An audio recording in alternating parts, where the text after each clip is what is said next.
All right, it's day 16 in our quarantine calorie crusher challenge, and today's video is really about an important message actually for boomers in weightlifting.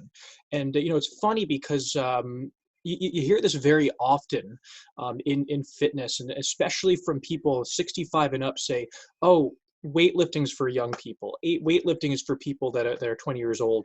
And I think that's because sometimes weightlifting can really conjure up images of you throwing up big, heavy 45-pound barbells with 45-pound plates and doing these crazy exercises like cleans and split presses and Olympic lifts.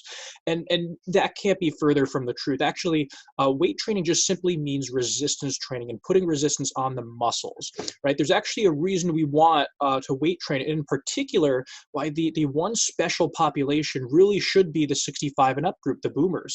And it's mainly because of this thing we call sarcopenia, right? Osteopenia and sarcopenia go hand in hand. Osteo means bones, sarco means muscles, penia means loss. And just some interesting stats, actually rather scary stats, but also I like the fact that the stats are a little bit scary because it forces you to take action and actually engage yourself in resistance training. And it's simply this: between the age of 25 and 60, you are losing 0.5% of your muscle every single year. And that's, well, it doesn't sound like a lot of muscle, 0.5%, but still it's over time and it's progressive, you know. They say a small leak sinks a big ship. But what gets even more concerning is after 60, that number doubles, right? From 0.5% to 1%. You're losing 1% of your muscle every single year for a full decade. And then after that decade, you turn 70. Guess what? 2%. It doubles every decade after 60. At 80, you're losing 4% of your muscle, and at 90, you're losing 8%.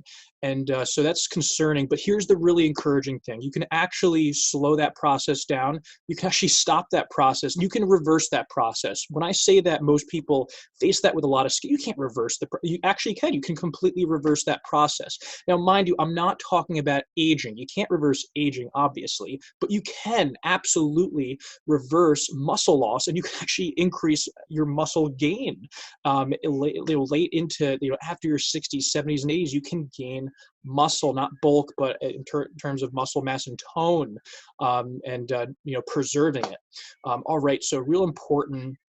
Also, the blue line is, I think, an incredibly important thing to understand, and it simply means this, right? We all, after age 35, we have a trajectory that goes downhill no matter who you are. It could be 40, it could be 30, right? But we peak typically at 30, 35, or 40, and then after that, guess what? There's going to be a decline no matter what. Yeah, you can gain muscle, but still, functional fitness starts to decline. Now, here's the encouraging news, though.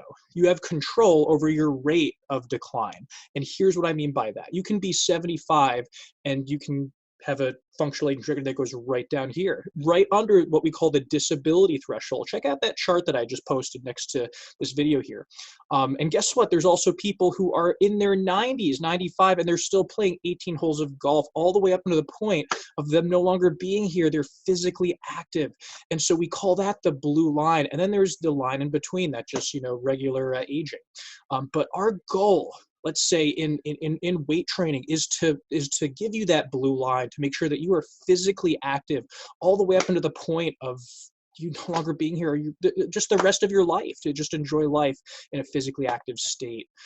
Okay, so that is training as in terms of boomers. So heck, if you know a boomer who is not resistance training, encourage them to do so. Show them this video.